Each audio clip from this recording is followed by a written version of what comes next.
দর্শক, এই যে সংস্কার চলছে, সেই সংস্কারের অন্যতম একটা প্রস্তাব ছিল যে একই ব্যক্তি সরকার প্রধান, দলীয় প্রধান এবং সংসদীয় দলের প্রধান থাকতে পারবেন কিনা।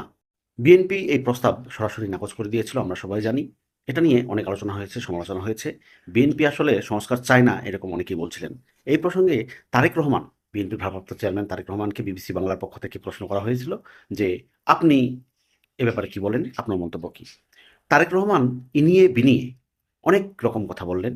আসলে অনেকগুলো কথা আমি নিজেও বুঝি নাই। শুধু এটুকু বুঝলাম যে তিনি বোঝাতে চেয়েছেন যে যদি একই ব্যক্তি এই ৩ টি দায়িত্ব পালন করেন, দলীয় প্রধান হিসেবে, প্রধানমন্ত্রী হিসেবে এবং সংসদীয় দলের প্রধান হিসেবে, তাহলে ফ্যাসিস্ট হওয়ার বা স্বৈরাচার হওয়ার কোনো সুযোগ নেই।